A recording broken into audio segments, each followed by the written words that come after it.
Assalamualaikum warahmatullahi wabarakatuh. Hai sahabat Rima TV, apa kabar? Semoga dalam keadaan baik-baik saja dan juga dalam keadaan sehat walafiat. Waduh, hari pertama puasa tentunya tak lazim kalau kita nggak melakukan sesuatu hal. Daripada bingung mau ngapain, simak cerita yang saat ini bakal Al-Fakir bagikan untuk kalian semua. Hari ini Al-Fakir lagi berada di kawasan Komplek Pemakaman Al-Habib Husain bin Abu Bakar Al-Idrus atau biasa disebut Keramat Luar Batang, yang ceritanya memang sudah masyhur di kalangan khalayak ramai, dari mulai orang biasa sampai para pejabat dan sampai para ulama. Pendatang dari Hadramut, Al-Habib Husain bin Abi Bakar Al-Idrus Luar Batang adalah orang yang berkebangsaan Arabiah yang mendirikan Masjid Luar Batang pada tahun 1736. Ia dihadiahi sebidang tanah di kampung Luar Batang yang terletak di dekat pelabuhan Sunda Kelapa oleh Jenderal Belanda karena dianggap telah berjasa. Di tempat ini ia kemudian menyebarkan Islam yang merupakan putra kedua Siti Fatimah, yang hal ini tampak pada catatan tertulis berbingkai di dinding depan pintu makam. Sebuah marmer yang menempel pada tembok makamnya tertulis tanggal kematiannya pada hari Kamis 24 Juni 1756 Masehi. Ia beserta muridnya Haji Abdul Qadir bin Adam dimakamkan di masjid. Dulu makam mereka terletak di dalam masjid, namun karena perluasan bangunan kemudian dipindah di luar masjid. Al-Habib Husain bin Abi Bakar Al-Idrus dilahirkan di Yaman Selatan, tepatnya di daerah Hadramut. 3 abad yang silam ia dilahirkan sebagai anak yatim yang dibesarkan oleh seorang ibu, di mana sehari-harinya hidup dari hasil memintal benang pada perusahaan tenun tradisional. Habib Husain kecil sungguh hidup dalam kesederhanaan. Setelah memasuki usia belia, sang ibu menitipkan Al-Habib Husain pada seorang alim sufi. Di sanalah ia menerima tempaan pembelajaran thariqah. Di tengah-tengah kehidupannya, di antara murid-murid yang lain, tampak Al-Habib Husain memiliki perilaku dan sifat-sifat yang lebih dari teman-teman. Setiap ahli thariqah senantiasa memiliki panggilan untuk melakukan hijrah dalam rangka mensyiarkan Islam ke belahan bumi Allah. Untuk melaksanakan keinginannya tersebut, Habib Husain tidak kekurangan akal. Ia bergegas menghampiri para kafilah dan musafir yang sedang melakukan jual beli di pasar setiap hari Jumat. Setelah dipastikan mendapatkan tumpangan dari salah seorang kafilah yang hendak bertolak ke India, maka Habib Husain segera menghampiri ibunya untuk meminta izin. Walau dengan berat hati seorang ibu yang melepaskan dan merelakan kepergian putranya, Habib Husain mencoba membesarkan hati ibunya sambil berkata, "Janganlah takut dan berkecil hati. Apapun akan aku hadapi, senantiasa bertakwalah kepada Allah Subhanahu wa Ta'ala. Sesungguhnya Ia bersama kita." Dengan izin dan ridhonya dari seorang ibu, akhirnya berangkatlah Al-Habib Husain menuju daratan India. Sampailah Al-Habib Husain di sebuah kota bernama Surati, atau lebih dikenal kota Gujarat. Sedangkan penduduknya beragama Buddha. Mulailah Habib Husain mensyiarkan Islam di kota tersebut. Kedatangan Habib Husain di kota tersebut membawa rahmatan lil alamin, karena daerah yang asalnya kering dan tandus kemudian dengan kebesaran Allah Subhanahu wa Ta'ala maka berubah menjadi daerah yang subur. Agama Islam pun tumbuh berkembang. Hingga kini belum ditemukan sumber yang pasti berapa lama Habib Husain bermukim di India. Tidak lama kemudian ia melanjutkan misi hijrahnya menuju Asia Tenggara hingga sampai di kota Pulau Jawa, atau lebih tepatnya di kota Jakarta, Batavia. Batavia adalah pusat pemerintahan Belanda dan pelabuhannya adalah Sunda Kelapa. Maka tidak heran kalau pelabuhan itu dikenal sebagai pelabuhan yang teramai dan terbesar di zamannya. Pada tahun 1736 Masehi datanglah Al-Habib Hussein bin Abu Bakar Al-Idrus bersama para pedagang dari Gujarat di pelabuhan Sunda Kelapa. Disinilah tempat persinggahan terakhir dalam mensyiarkan Islam. Beliau mendirikan surau sebagai pusat pengembangan ajaran Islam. Ia banyak dikunjungi bukan saja dari daerah sekitarnya, melainkan juga datang dari berbagai daerah untuk belajar Islam, atau banyak juga yang datang untuk didoakan. Pesatnya pertumbuhan dan minat orang yang datang untuk belajar agama Islam ke Habib Hussein mengundang kesinisan dari pemerintah VOC saat itu, yang dipandang akan mengganggu ketertiban dan keamanan. Akhirnya Habib Hussein beserta beberapa pengikut utamanya dijatuhi hukuman dan ditahan di penjara Glodok. Istilah karomah secara etimologi dalam bahasa Arab berarti mulia, sedangkan dalam Kamus Besar Bahasa Indonesia terbitan Balai Pustaka Jakarta 1995 halaman 483 menyebutkan karomah dengan keramat yang diartikan suci dan dapat mengadakan sesuatu di luar kemampuan manusia biasa karena ketakwaannya kepada Tuhan Yang Maha Esa.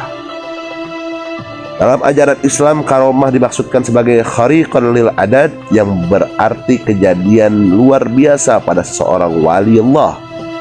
Karomah merupakan tanda-tanda kebenaran sikap dan tingkah laku seseorang yang merupakan anugerah Allah karena ketakwaannya. Berikut beberapa karomah yang dimiliki oleh Habib Hussein bin Abi Bakar Al-Idrus.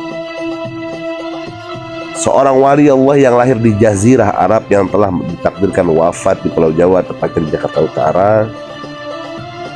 Beliau memiliki satu karomah yang saat ini sudah masyhur di kalangan para alim ulama dan juga para pejabat sekitarnya.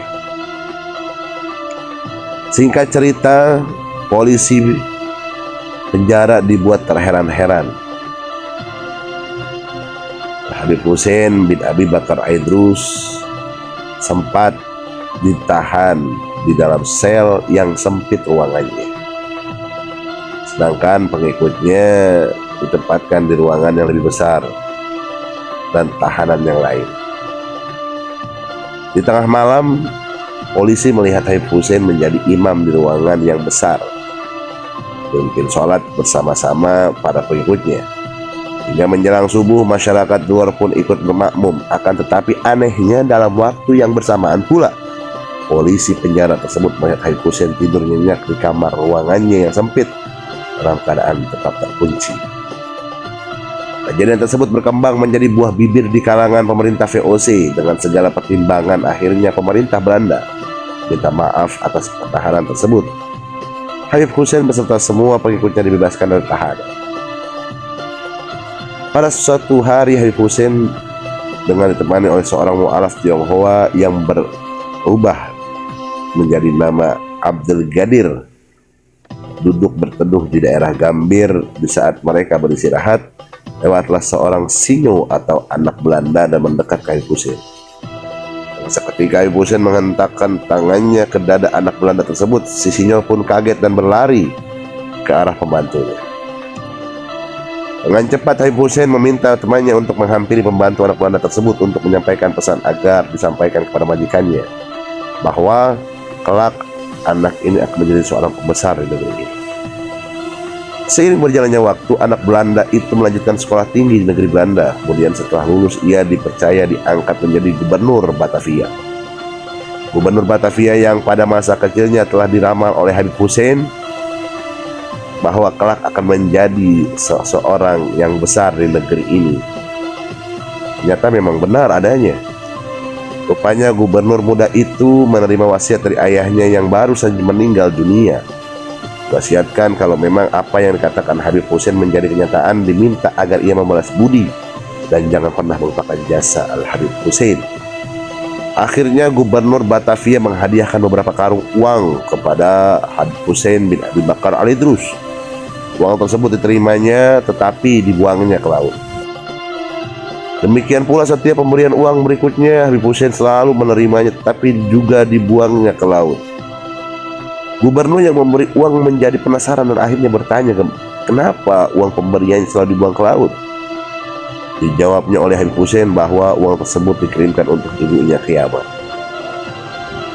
Gubernur itu dibuatnya penasaran, akhirnya diperintahkan penyelam untuk mencari karung uang yang dibuang ke laut.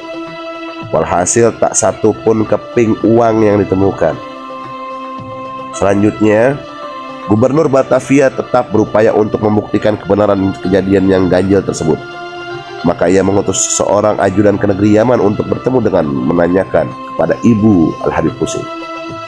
Sekembalinya dari Yaman, ajudan gubernur tersebut melaporkan bahwa benar adanya Habib Hussein telah menerima sejumlah uang yang dibuang ke laut. Pada hari dan tanggal yang sama, ibunya pun telah menerima di tanggal yang sama. Gubernur Batavia sangat penuh perhatian kepada Habib Hussein. Ia menanyakan apa keinginan Habib Hussein. Jawabnya beliau, saya tidak mengharapkan apapun dari Tuan, akan tetapi gubernur itu sangat bijak. Dihadiahkanlah sebidang tanah di kampung baru sebagai tempat tinggal dan peristirahatan yang terakhir. Habib Hussein telah dipanggil dalam usia muda ketika berumur kurang lebih 30-40 tahun. Meninggalnya pada hari Kamis tanggal 17 Ramadan 1169 atau bertepatan tanggal 27 Juni 1756 Masehi. Sesuai dengan peraturan pada masa itu bahwa setiap orang yang asing harus dikuburkan di pemakaman khusus yang terletak di Tanah Abang. Sebagaimana layaknya jenazah Habib Hussein diusung dengan kurung batang atau keranda. Ternyata sampainya di perkuburan jenazah, Habib Hussein tidak ada dalam kurung batang tersebut. Anehnya, jenazah Habib Hussein kembali berada di tempat tinggal semula. Dalam bahasa lain, jenazah Habib Hussein keluar dari kurung batang atau keluar dari keranda. Pengantar jenazah mencoba kembali mengusung jenazah Habib Hussein ke pekuburan yang dimaksud. Namun demikian, jenazah Habib Hussein tetap saja keluar dan kembali ke tempat tinggal semula. Akhirnya, para pengantar jenazah memahami dan bersepakat untuk memakamkan jenazah Habib Hussein di tempat yang merupakan tempat rumah tinggalnya sendiri. Kemudian, orang menyebutnya Kampung Baru Luar Batang, dan kini dikenal dengan sebagai Keramat Luar Batang. Dari kisah di atas kita bisa menyimpulkan bahwa sesuatu yang memang didasarkan niat karena Allah Subhanahu wa Ta'ala, maka tidak akan Allah membuatnya sengsara, dan Allah berikan pandangan khusus bagi mereka orang-orang yang percaya pada kekuasaan Allah Subhanahu wa Ta'ala. Semoga Allah Subhanahu wa Ta'ala memberikan kita keberkahan dunia dan akhirat, dan semoga apa yang telah kita dengarkan, apa yang telah kita simak menjadi bekal untuk kehidupan di dunia dan akhirat. Akhirul kalam, assalamualaikum warahmatullahi taala wabarakatuh.